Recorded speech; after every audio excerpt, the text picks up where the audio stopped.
கள்ளக்குறிச்சி மாவட்டத்தில் கள்ள சாராயத்தால் இன்று வரை 50ற்கு மேற்பட்டவர்கள் இறந்திருக்கின்றார்கள். கிட்டத்தட்ட 60 பேருக்கு மேல் மருத்துவமனைகளில் 4 மருத்துவமனைகளில் அனுமதிக்கப்பட்டிருக்கின்றார்கள். அதில் பலர் ஆபத்தான ஒரு சூழலில் இருக்கின்றார்கள்.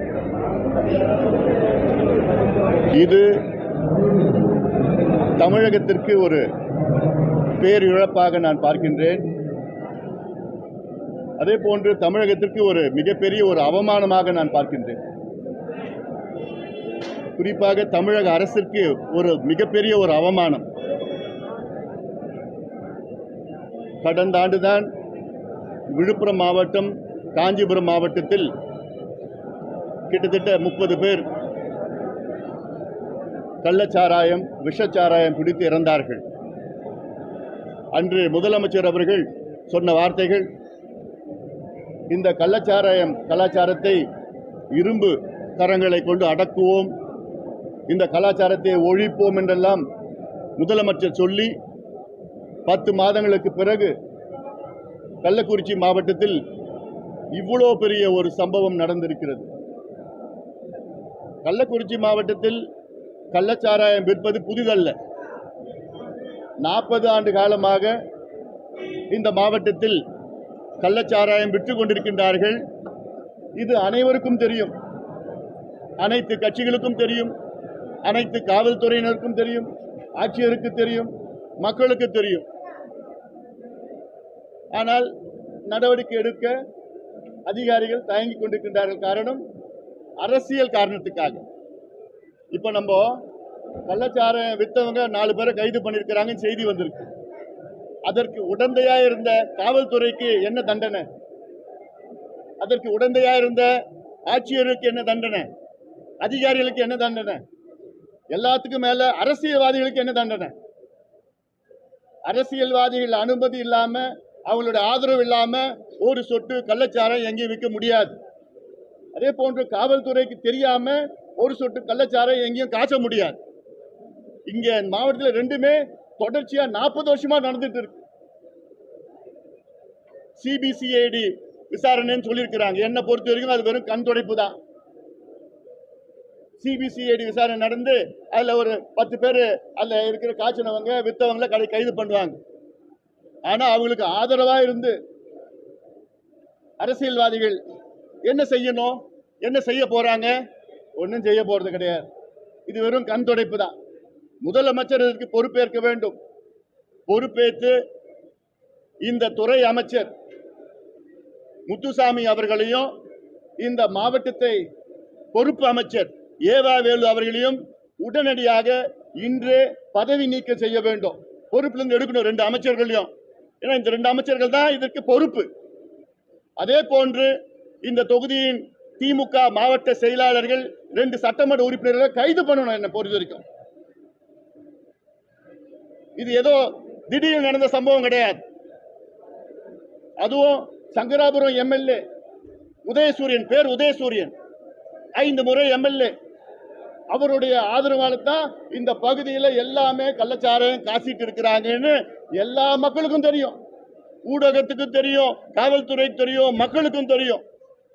நானும் இங்க தேர்தல் பிரச்சாரம் பல முறை வந்திருக்கிறேன். சங்கராபுரம் தொகுதியில் அங்க மலை இருக்கு, கல்வராயன் மலை. அந்த மலையில 30,000 வாக்குகள். அந்த 30,000 வாக்குகளும் உதயசூரியனுக்கு தான் போடுவாங்க.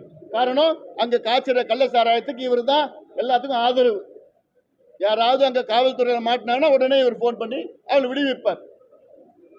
ஒருத்தர் காசுறவங்கள விடுவிப்பாரு, இன்னொருத்தவங்களை வந்து விற்கிறவங்களை விடுவிப்பார்.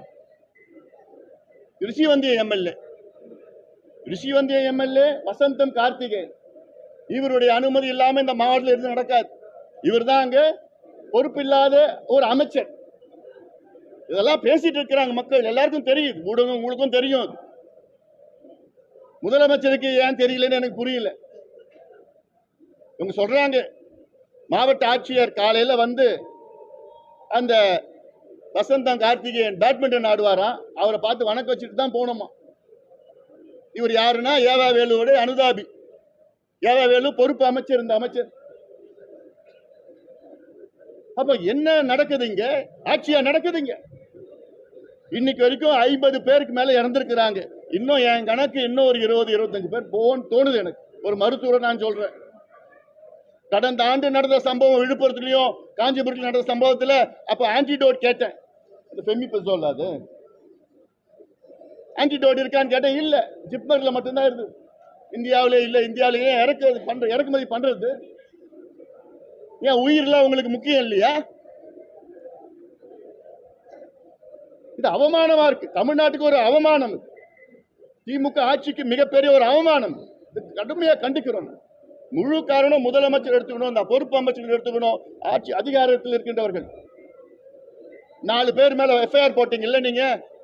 என்ன பொறுத்த வரைக்கும் எஸ்பி மேல எஃப்ஐஆர் போடுங்க, கலெக்டர் மேல எஃப்ஐஆர் போடுங்க. ஒரு முறை போட்டு பாருங்க. அடுத்த ஒரு மாவட்டத்தில் ஒரு சொட்டு கள்ளச்சாராயம் விற்க முடியாது யாராலும். அந்த பயம் கொண்டு வரணும். யாருக்குமே பயம் இல்லையே. எஸ்பி மட்டும் ஏன் நீங்க சஸ்பெண்ட் பண்றீங்க? கலெக்டர் ஏன் சஸ்பெண்ட் பண்ணல? இந்த கலெக்டர் சொன்னதுனால தான் இன்னைக்கு கிட்டத்தட்ட 20-30 பேர் இறந்திருக்கிறாங்க. அவர் ஒழுங்கா உண்மையை சொல்லியிருந்தாருன்னா எல்லாமே மருத்துவமனைக்கு வந்திருப்பாங்க. இன்னைக்கு காலையில 5 பேர் வந்திருக்கிறாங்க, மருத்துவமனைக்கு வந்திருக்கிறாங்க. நாளைக்கு வருவாங்க, நாளைக்கு வருவாங்க. ஏன்னா இந்த மெத்தனால் பாய்சனிங் இது. இவங்க குடிக்கிறது எத்தனால், ஆனா இது மெத்தனால். இது மெத்தனால் வந்து உடம்புக்கு போய் அது வந்து எக்ஸ்கிரீட் ஆகுது 1 வாரம் ஆகும். ஆன்டிடோட் கொடுத்தான்னா 10 மணி நேரத்தில் ஆன்டிடோட் கொடுத்துருக்கணும். ஆனா இவங்க கிட்ட ஆன்டிடோட் இல்லையே. எத்தனால் கொடுத்துருக்காங்க, அது வேறு. அப்படி இப்படி எல்லாம் ஒரு தெரியுது, மாதிரி சம்பவம் நடக்குது, பிரச்சனை எல்லாம் இருக்குன்னு தெரியுது. அதனால இதை சிபிசிஐடி விசாரணை பண்ணா ஒன்றும் சரி வராது. ஏன்னா இதை சம்பந்தப்பட்டவர்கள் யாரு? முக்கிய அரசியல் புள்ளிகள், ஆளுங்கட்சியை சார்ந்த மாவட்ட செயலாளர்கள், சட்டமன்ற உறுப்பினர்கள், முக்கிய புள்ளிகள். அதனால் சிபிஐ என்கொயரி வேணும். நிச்சயமா நாங்கள் அதை வலியுறுத்துவோம் எல்லாம். ஆனா இது எல்லாத்துக்கும் அடிமட்ட காரணம் திமுக அரசு, திமுக ஆட்சி. 1971 மதுவை மறந்திருந்த தமிழக மக்களுக்கு மதுவை அறிமுகப்படுத்திய கலைஞர் அவர்கள். ஏன்னா நீங்க எல்லாரையும் குடிகாரன் ஆக்கிட்டீங்க, 3 தலைமுறையை குடிகாரன் ஆக்கிட்டீங்க. டாஸ்மாக் கடையை திறந்து அவன் போய் அங்க போய் 150 ரூபாய்க்கு வாங்க முடியாம இங்க 50 ரூபாய்க்கு கள்ள சந்தையில் வாங்குறான். அவனை குடிச்சுதான் ஆகணும். அந்த நிலைமைக்கு கொண்டு வந்தது இந்த திராவிட கட்சிகள் தான். உங்களுக்கு மக்கள் மீது ஏதோ அக்கறை இருக்க? இது நான் கள்ளச்சாராயத்தை மட்டும் நான் சொல்லல, அரசு விற்கிற சாராயமும் அதுவும் இது போன்ற மோசமானதுதான். இது நான் கள்ளச்சாராயம் சாகடிக்கும், அது ஒரு அரசு விற்கிற சாராயமும் அதுவும் இது போன்ற மோசமானதுதான். இது உடனடியா சாகடிக்கும், அது 1 வருஷத்துல சாகடிக்கும். அதான் வித்தியாசம். இதுல இப்ப 50 பேர் இறந்திருக்கிறாங்க. அரசு விற்கிற சாராயத்துல ஒவ்வொரு வருஷமும் 2 லட்சம் பேர் இறந்துட்டு தான் வராங்க. வருமானம் அரசுக்கு என்ன வருமானம் வேணும்? இன்னைக்கு 45,000 கோடி டாஸ்மாக் விற்பனை, அடுத்த ஆண்டு 50,000 கோடி இலக்கு வச்சிருக்கிறாங்க. வெட்கக்கேடு இதெல்லாம். அதுக்கு அடுத்த ஆண்டு 55,000 கோடி இலக்கு வச்சிருக்கிறாங்க. எதுக்கு? குடிக்கிறதுக்கு. ஏன்? விவசாயத்துக்கு வைங்க, இலக்கு வைங்க, கல்விக்கு வைங்க, படிப்புக்கு வைங்க. இந்த 2 மாவட்டம், கள்ளக்குறிச்சியும் விழுப்புரம் மாவட்டமும் தமிழ்நாட்டில் பின்தங்கிய மாவட்டம், கடைசியில் இருக்கிற மாவட்டம். நான் தொடர்ந்து மருத்துவர் ஐயாவும் சரி நாங்களும் என்ன சொல்றோம், கல்வியில 10வது 12வது பார்த்தீங்கன்னா கடைசி 2-3 மாவட்டத்தில் கள்ளக்குறிச்சி விழுப்புரம். டாஸ்மார்க்ல நம்பர் 1 விழுப்புரம் மாவட்டமும் கள்ளக்குறிச்சி மாவட்டமும். பர் கேபிட்டா இன்கம் கடைசியில் இருக்கு. அதிக குடிசைகள் உள்ள மாவட்டம் தமிழ்நாட்டில் இந்த மாவட்டம். இதுக்கு தொழிற்சாலையெல்லாம் அதெல்லாம் கொண்டு வர மாட்டாங்க. தேர்தல் வந்ததுன்னா காசை கொடுத்து சாராயத்தை கொடுத்து ஓட்டு வாங்குறது தான் இவங்களோட வேலை. சந்தி சிரிக்குது. இப்போ தமிழ்நாட்டை பார்த்து மற்றவங்க எல்லாம் சிரிக்கிறாங்க. வெட்கக்கேடு. அதனால இதை மூடி மறைக்க அரசு பார்த்துருக்காங்க. பார்த்தா கள்ளச்சாராயம் ஒரு கிராமத்தில் விற்கிறாங்க. எங்க விற்கிறாங்க? அங்க இருக்கிற கோர்ட் பக்கத்திலேயே, காவல் நிலையம் பக்கத்தில் வித்திருக்கிறாங்க. ஆனா எஃப்ஐஆர்ல என்ன போட்டிருக்காங்க? சுடுகாட்டில் வித்திருக்கிறாங்க போட்டிருக்காங்க. அப்ப இதுவே மிஸ்லீடிங் தானே? அப்ப உங்களுக்கு நியாயமான நேர்மையான ஒரு விசாரணை நடக்குமா? உங்களுக்கு கோர்ட்டு பக்கத்துலயும் போலீஸ் ஸ்டேஷன் பக்கத்தில் கள்ளச்சாராயத்தை வித்திருக்கிறாங்க, இப்ப விஷச்சாராயத்தை. ஆனா இது சுடுகாட்டில் வித்திருக்கிறாங்கன்னு சொல்றாங்க. அந்த ஒரு தெருவில் குடிச்ச 23 பேர் இறந்த 23 பேர் அந்த தெருவை சார்ந்தவங்க, ஒரே தெருவில். இது 2-3 ஊர்ல குடிச்சிருக்கிறாங்க, இப்பதான் கொஞ்சம் கொஞ்சம் வந்துட்டு இருக்கிறாங்க. அதனால இது முதலமைச்சர் முழு பொறுப்பு ஏற்றுக்கணும். எங்களுடைய மருத்துவர் ஐயாவும் நேற்று சொல்லியிருக்காரு, முதலமைச்சர் பதவி விலகணும்னு சொல்லியிருக்கிறாரு. குறைந்தது இந்த 2 அமைச்சர்களை பதவி விலக்கணும். முத்துசாமி பொறுப்பு அமைச்சர், ஏவாவேலு இந்த மாவட்டத்தின் பொறுப்பு அமைச்சர், அந்த துறை அமைச்சர் முத்துசாமி, இந்த மாவட்டத்தின் பொறுப்பு அமைச்சர் ஏவாவேலு. ஏவாவேலு திருவண்ணாமலை மாவட்டத்தை சார்ந்தவர். இன்னைக்கு தமிழ்நாட்டிலே அதிக கஞ்சா விற்கிற மாவட்டம் எந்த மாவட்டம்? திருவண்ணாமலை மாவட்டம். அவருடைய சொந்த தொகுதி திருவண்ணாமலை நகரத்தில் சட்ட ஒழுங்கு, கொலை, கொள்ளை, கற்பழிப்பு அவ்வளவு நடக்குது திருவண்ணாமலை நகரத்தில். ஆனா அதை பத்தி கவலை இல்லை அவருக்கு. அவர் தானே பெரிய பயங்கர நிர்வாகி. அதுக்கு 2 துறை, பிடபிள்யூடியும் ஹைவேஸும். வேற யாருக்கும் தகுதி இல்லை அவங்க அதுல அரசுல. இப்ப இது போன்ற அமைச்சர்களை வச்சுக்கிட்டு வணிகம் பண்ணிடுவாங்களா? வணிகர்கள் இவங்க, வியாபாரிகள் இவங்க, நிர்வாகிகள் எல்லாம் கிடையாது. இது போன்ற 2-3 வணிகர்கள் தான் முதலமைச்சர் சுத்தி இருக்கிறாங்க. அவங்களை வச்சுதான் முதலமைச்சர் நிர்வாகத்தை நடத்திட்டு இருக்கிறார். அப்படிதான் இப்படிதான் சம்பவங்கள் வரும். அதனால எங்களுக்கு வேண்டியது ஒன்று, சிபிஐ விசாரணை வேணும். 2, இந்த 2 அமைச்சர்களையும் பதவி விலக்கணும், பதவி நீக்கம் செய்யணும். அடுத்து இந்த மாவட்டத்தில் உள்ள முக்கிய ஆளுங்கட்சியை சார்ந்த அரசியல் புள்ளிகள், மாவட்ட செயலாளர்கள், சட்டமன்ற உறுப்பினர் மீது முழு விசாரணை நடத்தி அவர்கள் மீது கடுமையான நடவடிக்கை எடுக்கணும். யார் இவங்களுக்கு உடந்தை, யார் இவங்களுக்கு விடுதலை பண்ணியிருக்கிறாங்க, கடந்த காலத்தில் யார் யார் காப்பாற்றி இருக்கிறாங்க, எல்லாமே வெளியில வரணும். அதில் அடுத்தது காவல்துறை அதிகாரிகள் மீது எஃப்ஐஆர் போடணும். நீங்க எஃப்ஐஆர் போட்டாதான் அடுத்தது இது போன்ற சம்பவம் நடக்காது. கள்ள சாராயம் காட்ட மாட்டாங்க, கஞ்சாவும் விற்க மாட்டாங்க. இன்னொன்னு, எல்லாத்துக்கும் மேல எங்களோட நோக்கம்னா தமிழக அரசு பூரண மதுவிலக்கை உடனடியாக கொண்டு வாங்க. இதுதானே எல்லாத்துக்கும் காரணம். இதுதானே அடிமட்ட காரணம். இதுதானே எங்களுடைய ஐயா 45 ஆண்டு காலம் போராட்டம் பண்ணி எத்தனை வழக்குகள் போட்டோம். உச்சநீதிமன்றம் போயிட்டு தேசிய நெடுஞ்சாலை உள்ள கடைகளெல்லாம் மூடணும்னு சொல்லி இந்தியாவில் 90,000 மது கடைகளை மூடணும். தமிழ்நாட்டில் 3,322 கடைகளை மூடணும். இப்ப அதுவெல்லாம் திறந்து வச்சிருக்கிறாங்க. பேருக்கு தேர்தல் நேரத்தில் இதே முதலமைச்சர் சொன்னார், ஸ்டாலின் அவர்கள் சொன்னார், 5 ஆண்டுகளுக்கு முன்பு தேர்தலில் சொன்னார், என்னன்னு, நாங்கள் ஆட்சிக்கு வந்து முதல் நாள் முதல் கையெழுத்து பூரண மதுவிலக்குன்னு சொன்ன ஸ்டாலின் அவர்களே, இன்னைக்கு அதை மறந்துட்டீங்களா?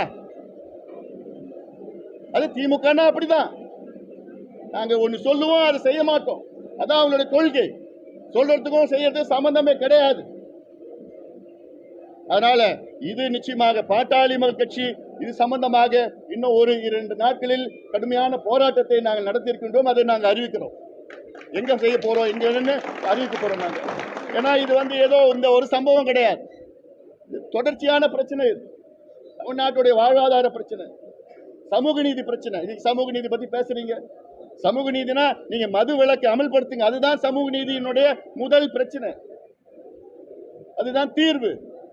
எல்லாரையும் குடிகாரன் ஆக்கிக்கிட்டு, எல்லாரையும் ஏழை ஆக்கிக்கிட்டு,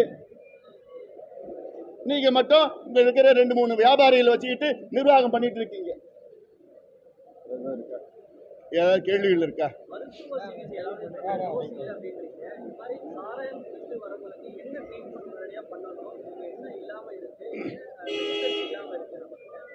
அதாவது இது சாராயம் பொதுவா டாஸ்மார்க்ல விற்கிறதுக்கும் இங்க கள்ளச்சாராயம் பண்றதுக்கும் எத்தனால், அதுதான் குடிக்கிறது.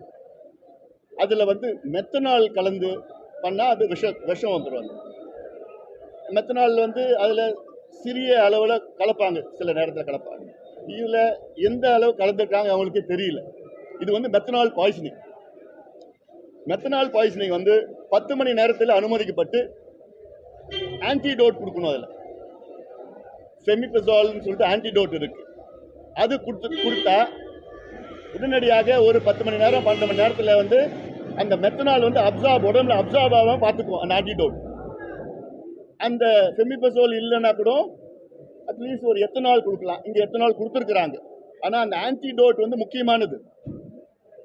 கடந்த ஆண்டு விழுப்புரம் மாவட்டத்தில் அப்போ முண்டியம்பாக்கம் மருத்துவமனையில் நான் போய் பார்த்தப்போ, சம்பவம் நடந்து பார்த்தப்போ, அப்போ நான் கேட்டேன் ஆன்டிடோட் இருக்கான்னு கேட்டேன். இல்லை சார், எங்ககிட்ட இல்லை சார், இன்னும் வரல சார். அப்போ என்ன சொன்னாங்க அரசுல, நாங்கள் அதெல்லாம் ரெடி பண்ணி தயாராக வச்சுருப்போம், இது போன்ற அடுத்த ஏதாவது சம்பவம் வந்ததுன்னா. எங்கேயாவது சென்னையில் இருந்தால் கூட சம்பவம் வந்தோன்னு அங்கேருந்து 2 மணி நேரத்தில் எடுத்து வந்து போட்டு இருந்தா நிறைய உயிரை காப்பாற்றிருக்கலாம். செய்கிறாங்க. இங்கே மருத்துவர்கள் மேலே குறை சொல்ல முடியாது. அவங்களுடைய எல்லாமே செஞ்சுட்டு தான் இருக்கிறாங்க, வேலை செஞ்சுட்டு இருக்காங்க. ஆனால் இந்த மெத்தனாலோட எஃபெக்ட் என்னன்னா, ஒரு வாரம் கழிச்சும் உயிருக்கு ஆபத்து வரும். குடிச்சு ஒரு வாரம் கழிச்சு நல்லா இருப்பாங்க, திடீர்னு உயிருக்கு ஆபத்து வரும். அப்படி வயிற்று வலி இருக்கும், கண்ணு பார்வை தெரியாது, நெஞ்சு வலி இருக்கும், யூரின் பிரச்சனை இருக்கும், இதெல்லாம் இருக்கும் அதில். அதனால குறைஞ்சது இந்த குடிச்சவங்க 10 நாள் அப்சர்வேஷனில் வச்சிருக்கணும் குறைஞ்சது. ஏன்னா அவங்க பேராமீட்டர்ஸ்லாம் பார்த்து தான் அதுக்கப்புறம் தான் 10 நாள் 15 நாளுக்கு அப்புறம் தான் அவங்க வீட்டுக்கு அனுப்பணும். அதனால ஏன்னா இப்போ இதில் என்னன்னா, கலெக்டர் என்ன சொல்லிட்டார் உடனே, இது வந்து விஷசாராயம் இல்லை அப்படின்னு சொன்னதுனால எல்லாமே மெத்தனமாக இருந்துட்டேன். அதில் ஒருத்தர் இந்த விஷசாராயம் குடிச்சு தான் செத்துருக்கிறார். அந்த நபருடைய சாவுக்கு வந்தவங்க தான் இவங்க எல்லாமே குடிச்சிருக்கிறாங்க. ஏன்னா நிறைய பேர் அடுத்தது வயலில் படுத்துட்டு இருந்தாங்க, அங்கங்கே இருந்தாங்க, அவங்க எல்லாமே போதையில் இருக்காங்கன்னு நினச்சிக்கிட்டாங்க. அதுக்கப்புறம் தான் தெரிஞ்சது அவங்களாம் இறந்துட்டாங்க, இந்த மாதிரி சுச்சுவேஷனில் இருக்கிறாங்க. அதனால் இது போன்ற ஒரு சம்பவம் மீண்டும் நடக்கக்கூடாது. இப்போ முதலமைச்சர் இரும்பு கரம் கொண்டு அடக்குவோமையா கடந்தான்னு சொன்னீங்க. என்னத்தை அடக்குனீங்க? இங்கே இல்லை, இங்கே இல்லை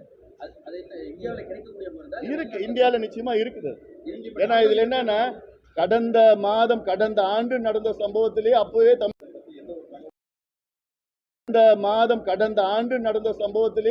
தமிழக அரசு நாங்க அந்த ஆன்டிடோட்லாம் நாங்க தயார் நிலையில வச்சிருப்போம் சொன்னாங்க. அதுக்கப்புறம் வைக்கலையே. இல்ல இவங்க இங்க இந்த ஆன்டிடோட் இல்லை இங்க. ஆனா என்னன்னா, அதுக்கு மாறாக எத்தனால் கொடுத்துருக்குறாங்க. அதுவும் கொடுக்கலாம், தப்பு கிடையாது அதுல. ஆனா அந்த ஆன்டிடோட் இருந்ததுன்னா இன்னும் எஃபெக்டிவா இருக்கும். அந்த ஆன்டிடோட் ஆனா 10 மணி நேரம் குடிச்சு 10 மணி நேரத்துல இருந்து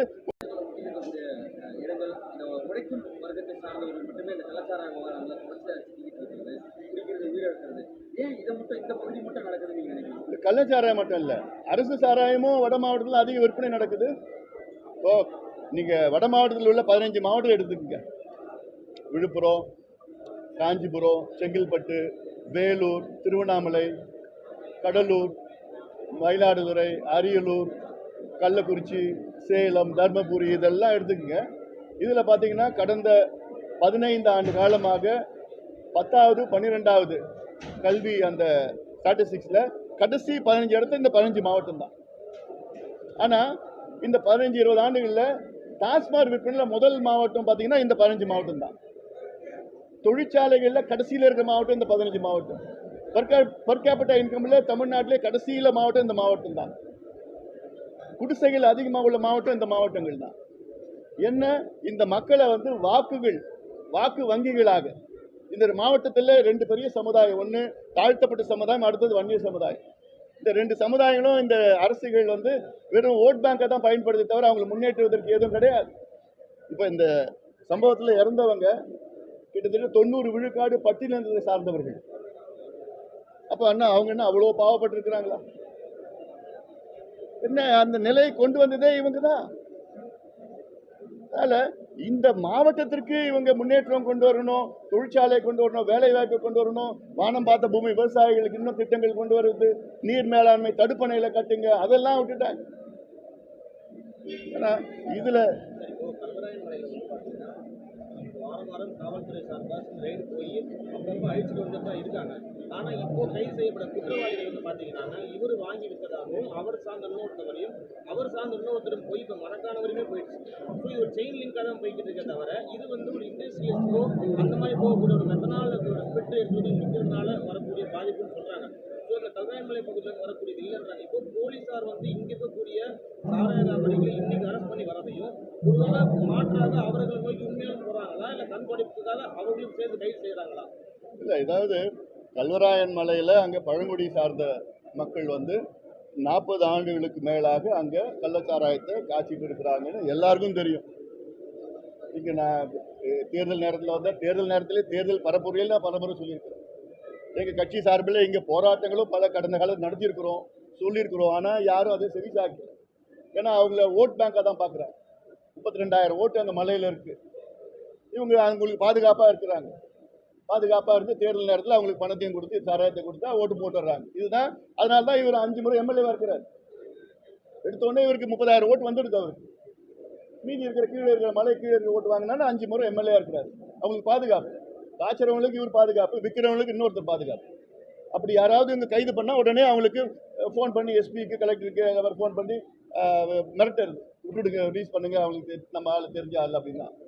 ஏன் இப்போ அந்த கண்ணுக்குட்டியா கோவிந்தராஜ் அவன் வந்து பேனர் வைக்கிறான், டிஜிட்டல் பேனர், பெரிய அவங்க திமுக அலுவலகத்துக்கு முன்பு பெரிய பேனர் வைக்கிறான். இவங்க தேர்தலில் வெற்றி பெற்றதுக்கு, மலையரசன் வெற்றி பெற்றதுக்கு. அப்போ என்ன, அப்போ எல்லாமே உடனே தான் இருக்கிறாங்க. ஆனால் நீங்கள் சொல்கிறது நிச்சயமாக சாத்தியம். மரக்காணம் அந்த பகுதி இந்த பகுதி எல்லாமே பாண்டிச்சேரியிலேருந்து வந்து அதெல்லாம் கலந்து விற்கிறது, இது ஒரு பெரிய ஒரு தொழிலாக நடந்துட்டு தான் இருக்குது. அரசுக்கு, அதாவது காவல்துறைக்கு தெரியாமல் யாருமே கள்ளச்சாராயம் காட்ட முடியாது, காவல்துறை தெரியாமல் யாரும் கஞ்சா விற்க முடியாது. கண் துடைப்பு தான், நிச்சயமாக கண் துடைப்பு. நீங்கள் சிபிசிஐடி என்கொயரி கண் துடைப்பு தான். அதில் யாரும் அரசியல்வாதிகள் யாரும் அதில் மாட்ட மாட்டாங்க. சும்மா ஒரு 10 பேரை அவங்க கைது பண்ணி அங்கே போவாங்க இங்கே போவாங்க அப்படின்னு சொல்லி ஒரு 10-20 பேரை கைது பண்ணுவாங்க. யார் விற்கிறவங்க? இப்போ கஞ்சா எப்படி பண்ணுறாங்க? கஞ்சா தெருவில் விற்கிறவங்கள ஒரு 10 பேர் கைது பண்ணுறாதான் கஞ்சா 2.0, 3.0, 4.0, 5.1 சொல்கிறாங்க. நாங்கள் 4000 பேர் கைது பண்ணோம். 4000 பேர் யார்? தெருவில் விற்கிறவன். அவன் சப்ளை பண்ணுறவன் முக்கியமானவன், அவன்லாம் யாரும் கைது பண்ணுறது கிடையாது. அவன் எங்கேருந்து வருது, எங்கே பண்ணுறான், அந்த மலையிலேருந்து பண்ணுறாங்களா இல்லை வெளிநாட்டிலேருந்து வருதா, அதெல்லாம் கிடையாது. அதனால் தமிழ்நாட்டில் பார்த்தீங்கன்னா குடிகார நாடாக மாறி இப்போ கஞ்சா நாடாக மாறிடுச்சு. கஞ்சா மட்டும் இல்லை, போதைப் பொருட்கள் அபின், காக்கேன், ஹெரோயின், எல்எஸ்டி என்னென்ன அமெரிக்காவில் என்ன கிடைக்குதோ தமிழ்நாட்டில் வித்துட்டு இருக்கிறாங்க. இது நான் முதலமைச்சர்கிட்ட பல முறை சொன்னோம், பல போராட்டங்கள் நடத்தணும். அதை பற்றி கவலைப்படுற மாதிரி இல்லை. முதலமைச்சர் ரிவ்யூ பண்ணுறார். அன்னைக்கு பார்த்த முதலமைச்சர் ரிவ்யூ பண்ணார். போய் அங்கே சொல்லி உங்கள் தொகுதியிலே உங்கள் எஸ்பியை கூப்பிட்டு வச்சு உங்கள் மாவட்டத்தில் கஞ்சா யாராவது வித்தாங்கன்னா நான் உங்களுக்கு சஸ்பெண்ட் பண்ணுவேன் அப்படி சொல்லணும். அப்படி பண்ணணும். எல்லாத்துக்கும் அப்படிதான் பயம் இருக்கும். யாருங்க? நான் பார்த்தேன், அந்த ஆலோசனை பார்த்தேன். அந்த ஆலோசனை சும்மா உட்காந்துக்கிட்டு ஒரு சொன்னார், நடவடிக்கை எடுங்கன்னு படித்தார், அவ்வளோதான். அது ஒரு ஆலோசனை. உணர்வுபூர்வமாக கோபமாக இருக்கணும். நான் உட்காந்துருந்தேன்னா நான் சொல்லுவேன், எஸ்பியை கூப்பிட்டு வச்சு அடுத்தது 1 வாரம் டைம் கிளீனப் பண்ணுங்க, 8வது நாளில் நீங்கள் பண்ணலன்னா நீங்கள் சஸ்பெண்ட் பண்ணிவிடுவேன். நான் எங்கேயாவது கண்டுபிடிச்சா சஸ்பெண்ட் பண்ணணும்னு சொல்லணும். அந்த பயம் வரலையே யாருக்கும். இந்திய அளவில் கபோக்காக்கு எதிராக செயல்பட்ட மிகப்பெரிய ஒரு லீடராக பார்க்கப்பட்டது. இந்த வட மாவட்டம் ஃபுல்லாக இவ்வளோ பெரிய பாதிப்பு இருக்குது. ஆனால் அந்த வட மாவட்டத்தில் பெரிய அளவில் ஒர்க் பண்ணுறது பாமக. இந்த பெல்ட்டில் பாமகவுடைய கருத்து இந்த கலாச்சாரத்துக்கு எதிராக கடுமையான தீவிரமான ஒரு வேலையை செஞ்சிருந்தா இதளவுக்கு இல்லாமல் ஓரளவுக்கு தடுக்க முடிஞ்சிருக்கும்.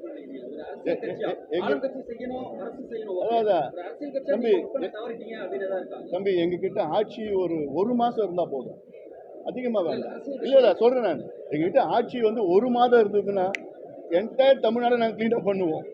அது இல்லாமலே நாங்கள் எவ்வளோ கிளீனப் பண்ணியிருக்கிறோம்.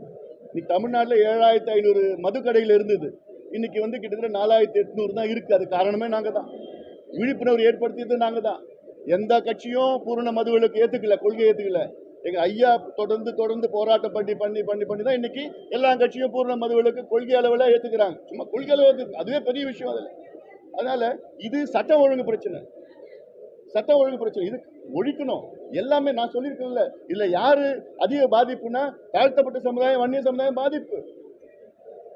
அதனால இந்த சமுதாயங்கள்லாம் முன்னுக்கு வரணும். அதுக்கு கல்வி கிடைக்கணும், வேலை வாய்ப்பு போகணும், வாழ்வாதாரம் பெருகணும், அதுக்கு இடஒதுக்கீடு கொடுக்கணும், ஜாதிவாரி கணக்கெடுப்பு நடத்தணும். அது எதையுமே செய்யறதுல அரசுக்கு செய்யறது இல்லை.